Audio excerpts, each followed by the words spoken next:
everyone, welcome back. My name is Hannah and this is my YouTube channel where I talk all things books. It is a booktube for book girls made by a book girl. Every Friday I drop some long form content that gives you deep dives into an author's universe, theories that I'm thinking about, recent reads, or anything else that really crosses my mind. So if you're new here and haven't already, please like and subscribe this video. It helps get my content out to all of your other book girls and friends. And you can also follow me on some of the other socials that are linked in my bio and right below. So without further ado, let's get started and move on to today's topic. On today's video, we are talking everything Sarah J. Maas. I'm giving you a guide to her complete universe, including what I thought of most of the books, would I read them again, and the order in which I think they should be consumed by you. Let's get started. When I was a teenager, I read The Hunger Games, the Divergent series, Harry Potter, absolutely ate them up. The escapism of books was something that I couldn't really get anywhere else, even through movies or TV. And as an adult, through college, I was reading a lot too, but I couldn't really find the book and genre for me. I read a lot of great series, like I absolutely devoured Crazy Rich Asians and really similar stories to that, but I was still kind of longing. So flash forward to 2021, and I started hearing about this little book here called A Court of Thorns and Roses, ACOTAR. These books quite literally changed my reading life and my reading journey, and that's why I think you need to read them too. They filled that young adult looking for experience, mystery, magic, emptiness in my heart with adult stories and a lot of spice. So if you're like me and you're looking to dive in, but you definitely don't know where to start, this is why I'm giving you this guide. And where you're gonna start is ACOTAR. So we are diving into the Sarah J. Maas whole universe. There are 3 series that she has written. One of them is fully done, and the other 2, we've still got books coming out. We're waiting on you, but we're being very patient. We're trying to be patient. So the very first book you are gonna pick up is A Court of Thorns and Roses. This is part of the Court of Thorns and Roses or ACOTAR series, and there currently are 5 books published. Read first.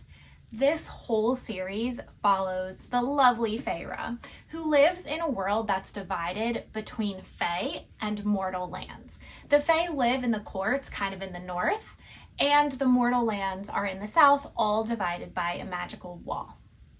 The book opens as a little bit of a traditional Beauty and the Beast story when Tamlin, a high fae, who Feyre doesn't really know is a high fae, but is a high fae, comes over the wall and finds her while she's hunting.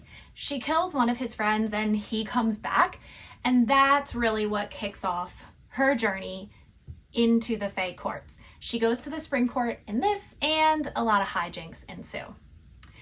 After you're done reading the first book of A Court of Thorns and Roses, aptly titled A Court of Thorns and Roses, you are going to reach for the masterpiece, which is A Court of Mist and Fury.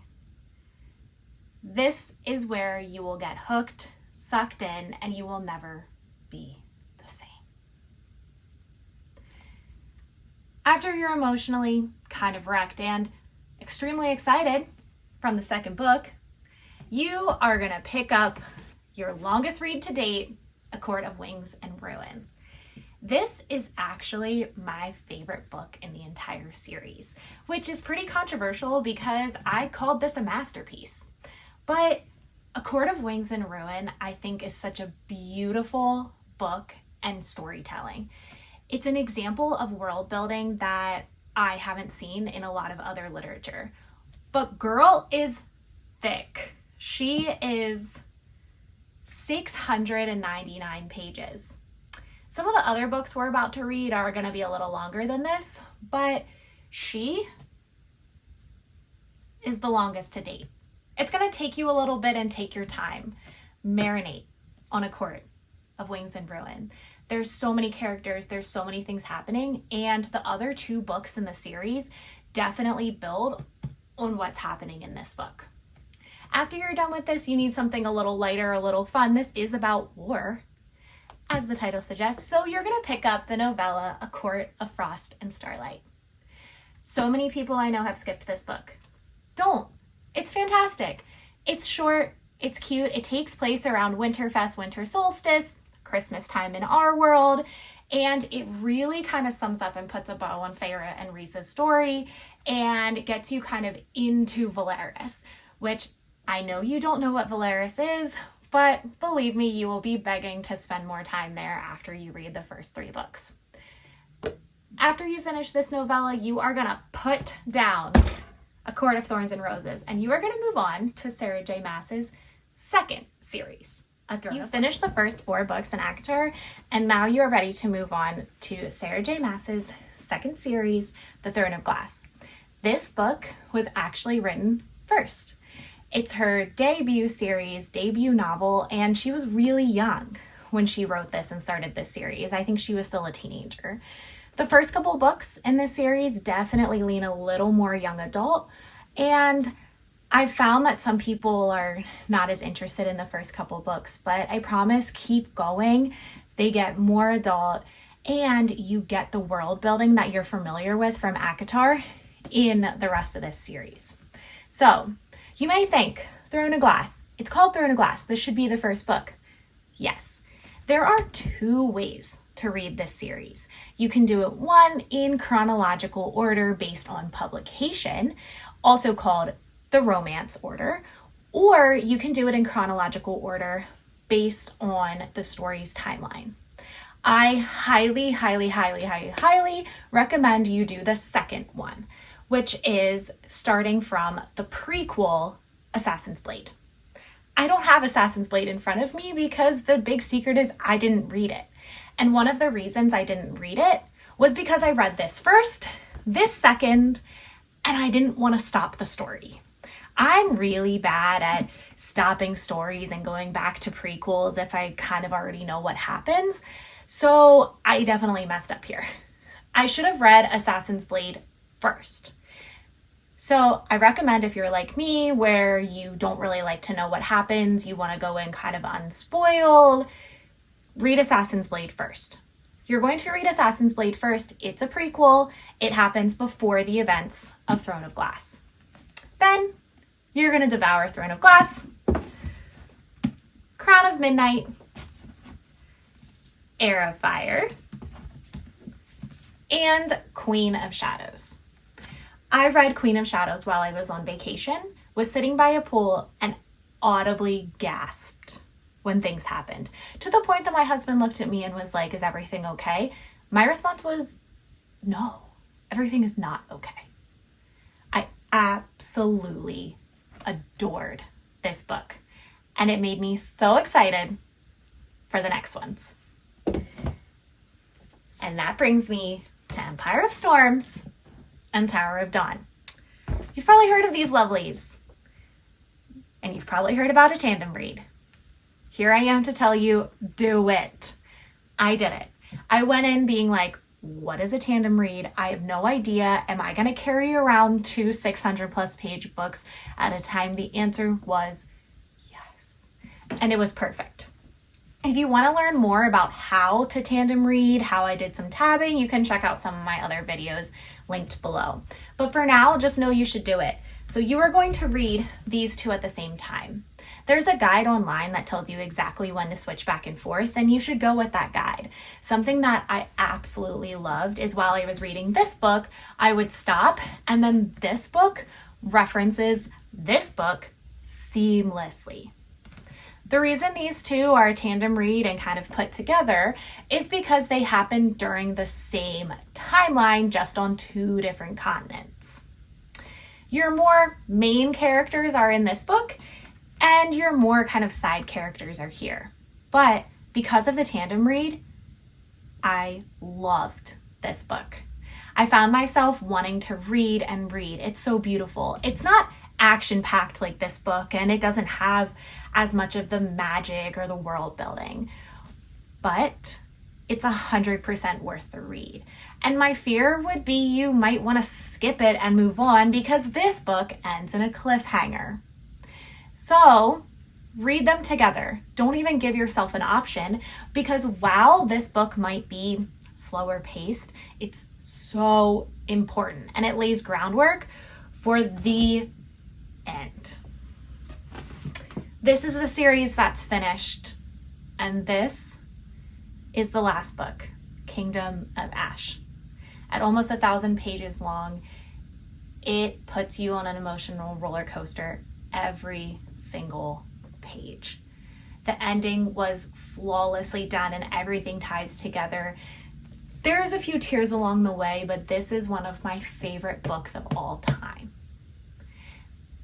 At the beginning of the series, I don't think I would have told you that I loved Kingdom of Ash as much as I absolutely did.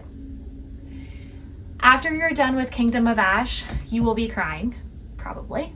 You will be excited, and you will have a book hangover. Book hangovers can only be cured by one thing, and that's reading more books. So this is where you dive right back into Sarah J. Maas and pick up A Court of Silver Flames. I did not forget about you. A Court of Silver Flames. A Court of Silver Flames is the last published book in the ACOTAR series, but it follows a completely different character, one of Feyre's sisters, Nesta. So that's why I think you should stop, read all of Throne of Glass, and then read this. Because by this time, you've already read a bunch of books with Fae and High Fae and fairies, and you're really deep into the Sarah J. Maas universe. You understand how she world builds, and you are really familiar with a lot of characters. This book is dense and thick and introduces a new side character as the main character. So you're coming into it with so much background knowledge. It definitely heals the broken heart, might break it just a little bit, but it's kind of a perfect wrap up to all of these stories. After A Court of Silver Flames, I recommend that you kind of step away from Sarah J. Maas. There's more books in the series, of course there is, but you should go read other fantasies. I have a list of my top 10 favorite fantasy books coming to you really soon. Some of these are on the list.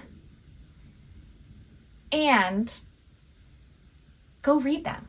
Enjoy, world build, find Fae in other places, look at magic, dive to dragons, do all of it, because after that, you are coming back. You've read a bunch of books and you are ready to dive back into Sarah J. Maas, and you are going to pick up the 800 plus page House of Earth and Blood. This is the first book in the Crescent City series, which is the third out of 3 of Sarah J. Maas's big universe, big series. This one also has the least amount of books done, but the third book was published most recently, only last year. It's going to take you a while to read this, but it is so worth it and so good. There are 2 other books in the series that I haven't read yet, but are on my list for 2025. I've been kind of saving them because I don't want them to end. The reason you should read this last is because she's big and she's thick. And having an introduction to magic, understanding the world, already going in knowing that you love this kind of storytelling is only going to make this better. Also, there are a lot of through lines between this book and A Court of Silver Flames. And after reading both of them, you can dive really deep into theories and connective tissues. Maybe I'll do that later. But I think already knowing about this book and reading it will just make your enjoyment of this even better. After this, read the other 2. I've heard the third one isn't as great. They're both really long. Maybe take a break between, but if you're a completist, you'll want to finish it. And that's all. That's your complete guide to the Sarah J. Maas universe as it stands right now. We are anxiously awaiting ACOTAR number 6. It's supposed to have a publication date probably next year or late this year, and I know we are ready. There's been a lot of speculation about what that book's about. I truly hope we get a little bit of Feyre's other sister, but maybe a little bit of more. That's a little unpopular. A lot of people don't want a Empire of Storms, Tower of Dawn situation where it's the same thing happening in two different continents, but I think I'd be here for it because Moira's a queen. Like, I love her. I would also love to get a little more Feyre and Rhys because Rhys is my favorite book boyfriend of all time. I have a tattoo of one of his quotes on my foot. So, until we have more Sarah J. Maas books to discuss, I am signing off, and as always, this is my last plug to please like, comment, subscribe. Let's get the conversation going. Do you agree with my rankings, ratings, order that you should read, or do you think something different? Let me know, and let's chat. Thank you so much.